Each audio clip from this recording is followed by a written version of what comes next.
নমস্কার। যুক্তি তর্ক সঙ্গে অর্কয়ে আপনাদের স্বাগত। নববর্ষের দিন থেকে টানা ৫-৬ দিন উত্তরবঙ্গে কাটালাম। প্রধানমন্ত্রী নরেন্দ্র মোদীর দুটো সভা একেবারে সামনে থেকে চাক্ষুষ করলাম, একটি বালুরঘাটে, অন্যটি রায়গঞ্জে। উন্মাদনা ছিল চোখে পড়ার মতো।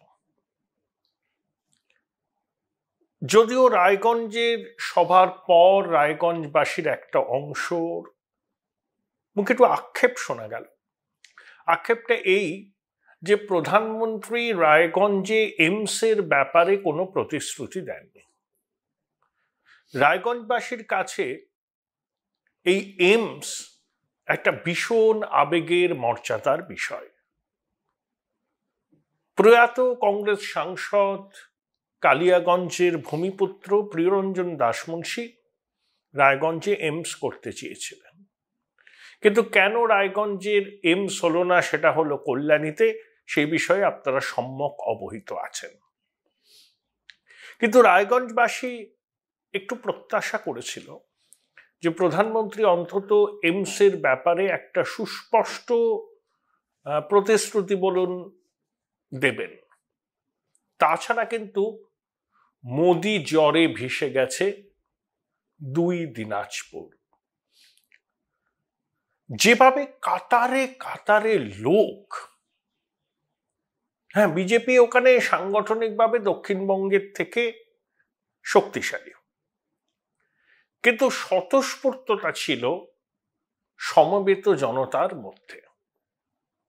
এবং রায়গঞ্জের সভায় মোদিজিকে একবার বক্তব্য থামিয়ে জনতার অভিবাদন শুনতে হয়েছে। তারপর একটা ছোট্ট রোড শো করেছেন হেলিপ্যাড থেকে সভা মঞ্চে যাওয়ার সময়। সেখানেও দুদিকে উপচে পড়া ভিড়। আসলে ৮২ সালের পর এই প্রথম কোন প্রধানমন্ত্রী রায়গঞ্জ শহরে এলেন। ৮২ সালে ইন্দিরা গান্ধী এসেছিলেন, আর 2024-এ নরেন্দ্র মোদী এলেন। পুরনো কিছু মানুষ সেদিনকের ঘটনার সঙ্গে ইন্দিরাজিকে নিয়ে আবেগের তুলনা করছিলেন। মোদিজিকে নিয়ে আবেগ, ইন্দিরাজিকে নিয়ে যে আবেগ ছিল তার তুলনায় বিন্দু মাত্র কম নয়। এখন প্রশ্ন হলো যে বালুরঘাট, রায়গঞ্জ এবং দার্জিলিং ২৬ এপ্রিল ভোট হবে। দেখুন, দার্জিলিংয়ে কার্শিয়াংয়ের এমএলএ ইন্ডিপেন্ডেন্ট হিসাবে দাঁড়িয়েছেন, আবার বিমল গুরুংয়ের সমর্থন রাজু বিস্তার প্রতি আছে। পাহাড়ে যত লিড নিতে পারবেন রাজু বিস্তা তত তার সুবিধা। এবং আমার ধারণা দার্জিলিংয়ে এবার কোন রকম অঘটন ঘটার সুযোগই নেই। প্রথম কথা, রাজু বিস্তা কিন্তু অনেক কাজ করেছেন। ৩৮ বছর বয়সী এই যুবা বিজেপির কর্মী সমর্থকদের মধ্যে কিন্তু খুব জনপ্রিয়। যেমন শিলিগুড়ির বিধায়ক শঙ্কর ঘোষ, তার সঙ্গে রাজু বিস্তার খুব ঘনিষ্ঠ সম্পর্ক। চোপড়ার মাতব্বর হামিদুল যেভাবে হুমকি দিয়েছেন যে কেন্দ্রীয় বাহিনী চলে যাবার পর তার বাহিনী থাকবে, ৯০% ভোটার নিশ্চিত করতে হবে তৃণমূলের পক্ষে, এটা কিন্তু হিন্দু ভোটকে মেরুকরণ করার ক্ষেত্রে সহায়ক ভূমিকা নিয়েছে। দেখুন, পাহাড়ে 3টে আছে, সমতলে 4টে আছে বিধানসভা কেন্দ্র। একমাত্র চোপড়া ছাড়া কোনো আসন থেকেই কিন্তু তৃণমূলের লিড পাওয়া সম্ভব নয়। যেমন শিলিগুড়ি সমতলের যে ব্যবসায়ীরা, তারা রাজ্যের শাসক দলের সঙ্গে যোগাযোগ রাখেন, হয়তো স্থানীয় নির্বাচনে তৃণমূলকে ভোটও দেন, কিন্তু যখন বিষয়টা লোকসভা নির্বাচনের ক্ষেত্রে আসে তখন তাদের ভোট কিন্তু বেশিরভাগটাই বিজেপির ঝুলিতে পড়বে। এটাই বলছেন তৃণমূলের নেতারাও। শিলিগুড়ি শহরে রামনবমীতে যে মিছিল হয়েছে, আমি দেখলাম ভিনটেজ কার নিয়ে শহরের মানুষ বেরিয়ে পড়েছেন। তাতে রামের পতাকা, পবনপুত্র হনুমানের পতাকা। রায়গঞ্জ শহরেও 3 কিলোমিটার দীর্ঘ মিছিল হয়েছিল। দেখুন, বালুরঘাটে বিজেপির প্রার্থী সভাপতি সুকান্ত মজুমদার, তার বিরুদ্ধে প্রবীণ বিপ্লব মিত্র, তো বিপ্লব মিত্রের বিরুদ্ধে একটা অভিযোগ আছে, তার পরিবারের সবাইকেই তিনি বেশ বহাল তবিয়াতে রেখেছেন। রকমারি সুযোগ সুবিধা, সরকারি পদ তার পরিবারের লোকজন পেয়েছেন। তাহলে দক্ষিণ দিনাজপুরের সরকারি পদ যদি মিত্র বাড়িতেই চলে যায়, বাকি তৃণমূলের নেতারা কি করবে? আর সুকান্ত মজুমদার অত্যন্ত সজ্জন মানুষ, শিক্ষিত মানুষ, তার বাড়িতেও গিয়েছিলাম। এত অনাড়ম্বর কোনো রাজনৈতিক নেতার বাড়ি হতে পারে, বামপন্থীদের অনেক নেতার বাড়ি এরকম, কিন্তু আমাদের শাসক দলের ছোট বড় মাঝারি উঁচু নেতারাও যে বৈভবের আস্ফালন করতে অভ্যস্ত, সুকান্ত মজুমদার তার একেবারে ব্যতিক্রম। একজন সাদা মাটা নিরাড়ম্বর মধ্যবিত্ত সুলভ জীবনযাপন করেন। আমি চক্ষুকর্ণের বিবাদ ভঞ্জন করে তার বাড়িতে তার সঙ্গে দেখা করে গল্প করে চা খেয়ে এসেছি, তাই আমি কোনো শুনে কিছু বলছি না, আমার প্রত্যক্ষ অভিজ্ঞতা হচ্ছে এটাই। লড়াই একটু হবে, কিন্তু তাও এই তো দেশের ভোট না, সুকান্তবাবু অ্যাডভান্টেজ পাবেন। দিল্লি বালুরঘাট ট্রেন চালু হয়েছে, দক্ষিণ ভারতের ট্রেনের জন্য বালুরঘাটের মানুষের একটা দাবি আছে। একজন বললেন আমায় যে আদিবাসীরা বিজেপি থেকে তৃণমূলে ফিরল, 3 জন মহিলাকে দণ্ডি কাটাতে হলো, আর বিপ্লব মিত্র তৃণমূল ছেড়ে বিজেপিতে গিয়ে আবার তৃণমূলে ফিরলেন, তাহলে বিপ্লব মিত্রকে কেন দণ্ডি কাটতে হবে না? রসিকতা করে বলেছে। তবে দুজনেই খুব প্রচার করছেন।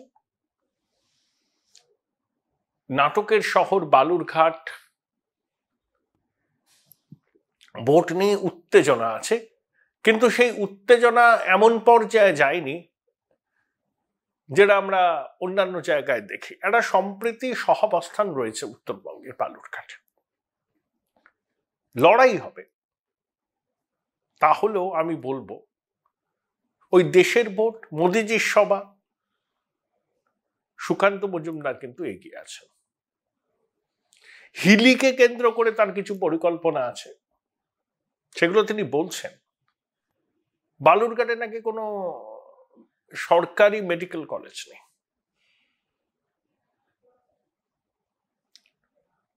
তো এই সমস্ত বিষয়গুলো প্রচারে আসছে।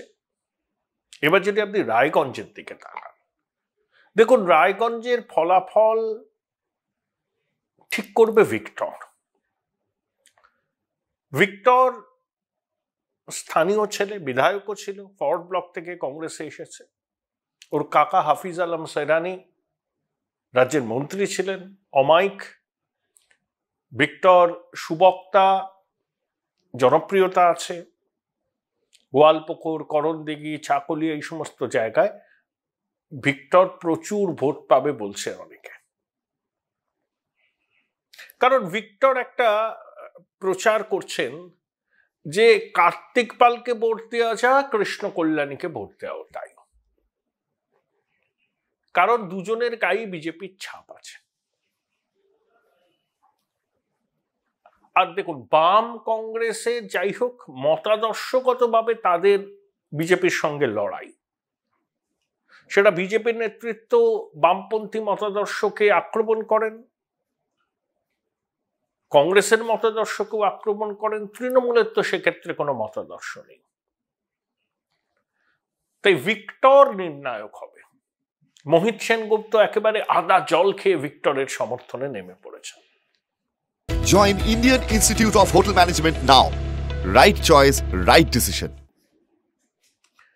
কৃষ্ণ কল্যাণী প্রতিষ্ঠিত ব্যবসায়ী, রায়গঞ্জ বিধানসভা কেন্দ্র থেকে বিজেপির টিকিটে খুব ভালোভাবে জিতেছিলেন। তারপর তৃণমূলে যান, এবার বিধায়ক পদ থেকে ইস্তফা দিয়ে তিনি তৃণমূলের প্রার্থী হয়েছেন। রামের রাম মন্দিরের প্রতিষ্ঠার দিন কৃষ্ণ কল্যাণী একটা সভা করেছিলেন, একটা মিছিল করেছিলেন, এক হাতে গৈরিক পতাকা আর এক হাতে তৃণমূলের পতাকা। তো সেই ছবিটাকে কার্যত ভিক্টর এবং তার সঙ্গী সাথীরা ভাইরাল করে দিয়েছে, এবং সেটা করণদিঘি, গোয়ালপুকুর, চাকুলিয়া সংখ্যালঘু অধ্যুষিত অঞ্চলে সেই ছবিটাকে সামনে রেখে প্রচার করছে। মমতা বন্দ্যোপাধ্যায় নাকি একবার কৃষ্ণকে বলেছিলেন যে তুমি এইভাবে রাম মন্দির হওয়ার পরে মিছিল করলে সংখ্যালঘু ভাবাবেগে আঘাত লাগতে পারে। কৃষ্ণ কল্যাণী যে কথাটা বলেছিলেন আমি ব্যক্তিগতভাবে সমর্থন করি, যে মানুষের আবেগকে সমর্থন জানিয়ে আমার বিশ্বাস থেকে আমি পথে নেমেছিলাম। আমি তো মাজারেও যাই, মন্দিরেও যাই, কিন্তু এটাকে প্রচারের ইস্যু করেছে ভিক্টর। আর তৃণমূলের গোষ্ঠীদ্বন্দ্ব সব জেলাতেই আছে, এখানে কিন্তু মাত্রাতিরিক্ত। কানাইয়ালাল আগরওয়াল যিনি সভাপতি, তিনি নেমেছেন, কিন্তু কতটা আন্তরিক, এখানেই হচ্ছে প্রশ্ন। সন্দীপ সরকার রায়গঞ্জ পুরসভার এখন অ্যাডমিনিস্ট্রেটর, যার সঙ্গে কৃষ্ণ কল্যাণীর সম্পর্কের একটা টানাপোড়েন আছে, তিনি কতটা সক্রিয়ভাবে নামবেন? গোলাম রাব্বানি কতটা সক্রিয়ভাবে নামবেন? গৌতম পাল কতটা সক্রিয়ভাবে নামবেন? প্রশ্ন থেকে যাচ্ছে। রায়গঞ্জের ফলাফল সম্পর্কে যারা ওয়াকিবহাল তারা বলছেন যে কালিয়াগঞ্জ এবং রায়গঞ্জ থেকে বিপুল ভোটে লিড পাবে বিজেপি। যেমন গতবার দেবশ্রী চৌধুরী জিতেছিলেন 60,000-এর একটু বেশি ভোটে। রায়গঞ্জের ইভিএম যখন কাউন্টিং শুরু হলো তার আগে পর্যন্ত দেবশ্রী পিছিয়েছিলেন। রায়গঞ্জ থেকে লিড নিয়ে তিনি পিছিয়ে থাকা অবস্থাটার পরিবর্তন করে সমানে সমানে আসেন, কালিয়াগঞ্জ থেকে বিপুল ভোটে জিতে যান, লিড পেয়ে জিতে যান শেষ পর্যন্ত। তাহলে এবারে রাম মন্দিরের হাওয়া।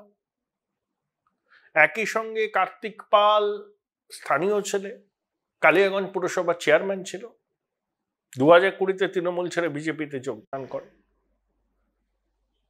আর কৃষ্ণ কল্যাণী প্রতিষ্ঠিত ব্যবসায়ী, কিন্তু দলের সবাইকে কি তিনি নামাতে পেরেছেন? কৃষ্ণবাবু একটা বিরাট বড় চ্যালেঞ্জ নিয়েছেন। তিনি মুখ্যমন্ত্রীকে বলেছিলেন, নাকি শোনা যায় যে 1.5 লক্ষ ভোটে তিনি রায়গঞ্জ সিট জিতে মমতা বন্দ্যোপাধ্যায়কে উপহার দেবেন। তার উপরে ভরসা রেখেছিলেন দিদি, তাই তাকে প্রার্থী করেছেন। উদয়াস্ত পরিশ্রম করছেন সবাই। আমি কৃষ্ণবাবুর সঙ্গে টেলিফোনে যোগাযোগ করেছিলাম, 2 মিনিটের মতো কথা হয়েছে তার সঙ্গে। আমি আর ইচ্ছে করে উনি এত ব্যস্ত, সাক্ষাৎ করার সময় চাইনি, কিন্তু অন্যান্য মানুষের সঙ্গে কথা হলো, অন্য রাজনৈতিক দলের নেতাদের কর্মীদের সঙ্গে কথা হলো। তারা বলছেন আকর্ষণীয় লড়াই হবে, কিন্তু মোদিজির সভায় যে উপচে পড়া ভিড়, তারপর রামনবমীর দিন রায়গঞ্জ শহরে যে শোভাযাত্রা, হিন্দু ভোটকে কনসলিডেট করবে। অন্যদিকে মুসলিম ভোট কৃষ্ণ কল্যাণীর পাশে থাকবে কিনা, সেখানে ভিক্টর কতটা থাবা বসাতে পারবে, তার উপরে অনেক কিছু নির্ভর করছে। দেখুন, উত্তরবঙ্গে মমতা বন্দ্যোপাধ্যায়, অভিষেক বন্দ্যোপাধ্যায় ছুটে বেরিয়েছেন, সভা করেছেন, চেষ্টা করছেন উত্তরবঙ্গে ঘাসফুল ফোটার। সফল হবেন কিনা সেটা 4 তারিখ বলবে, কিন্তু তারা চেষ্টা করছেন, এবং বিজেপিও তাদের জেতা আসনগুলো ধরে রাখতে চাইছে এবং মালদায় একটা আসনে জিততে চাইছে, স্বাভাবিক।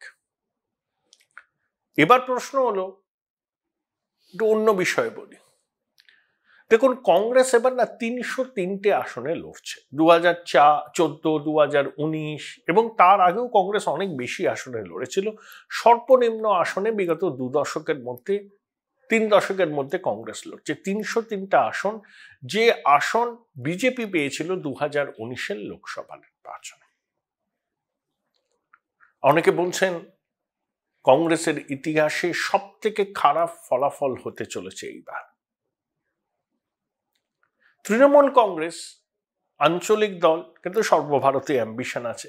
আঞ্চলিক দলের সর্বভারতীয় সাধারণ সম্পাদক থাকে, সংবাদ মাধ্যমগুলো নিয়মিত এটা লিখে যায়, কেন লেখে আমি জানি না। আঞ্চলিক দলের সর্বভারতীয় সাধারণ সম্পাদক হতে পারে না। তৃণমূল যদি সর্বভারতীয় তকমা ফিরে পায় তখন বলতে পারা যাবে যে সর্বভারতীয় সাধারণ সম্পাদক। তো তারা একটা ইস্তাহার প্রকাশ করেছে, হরেকরম বা প্রতিশ্রুতি, এখানকার সরকারি পরিষেবাগুলো সারা ভারতবর্ষে ছড়িয়ে দেওয়া হবে, 100 দিনের কাজের মজুরি বাড়ানো হবে, 400 টাকা হবে, আর ইডি সিবিআই আয়করকে নিয়ন্ত্রণ করার চেষ্টা হবে। কত ভয় দেখুন, ইডি সিবিআই আয়কর ইত্যাদি। এখন প্রশ্ন হলো তৃণমূলের রাজ্য সভাপতি কোথায়? সুব্রত বক্সিকে কেউ দেখেছেন এর মধ্যে? কালাধার থেকে অমিত মিত্রকে নিয়ে এসে পাশে ডেরেক ওব্রায়ান ছিলেন, চৌধুরীবাদী ছিলেন, ইস্তাহার প্রকাশ করা হলো। মমতা বন্দ্যোপাধ্যায়, অভিষেক বন্দ্যোপাধ্যায় কেউ ছিলেন না। আচ্ছা, তৃণমূল লড়ছে ধরুন 50টা আসনে, তাহলে 50টা আসনে যারা লড়ছে, আর দেশের লোকসভার আসন সংখ্যা হচ্ছে 543টা, তারা কি করে এরকম একটা ইস্তাহার প্রকাশ করতে পারে? সবকটা আসনে জিতলেও ভারতবর্ষের সরকার তারা করতে পারবে না। এটা কি ইন্ডিয়া জোটের ইস্তাহার? ইন্ডিয়া জোটের বৈঠকে তৃণমূল যায় না, মিটিংয়ে যায় না, পশ্চিমবঙ্গে ইন্ডিয়া জোটের কোনো অস্তিত্ব নেই, তাহলে তাদের এই ইস্তাহারের মানেটা কি? এটা তো ইন্ডিয়া জোটের ইস্তাহার না, এটা তৃণমূল কংগ্রেসের ইস্তাহার। তাহলে তৃণমূল কংগ্রেস যারা 50টা আসনে লড়ছে, ধরুন তর্কের কাজে বেড়ে নিলাম 50টাতে 50টাতেই জিতলো তারা, তাহলে কি কেন্দ্রে তারা সরকার করতে পারবে? পারবে না। তাহলে এই ইস্তাহারের কোনো মানে নেই। হ্যাঁ, বিধানসভা নির্বাচনের ক্ষেত্রে তৃণমূল ইস্তাহার প্রকাশ করলে তার অবশ্যই গুরুত্ব থাকতো, তাকে অঙ্গীকার পত্র হিসাবে আমরা দেখতাম। কিন্তু লোকসভা নির্বাচনে আবার তৃণমূলের কিসের ইস্তাহার? এইসব প্রশ্নগুলো সংবাদ মাধ্যমের করা উচিত।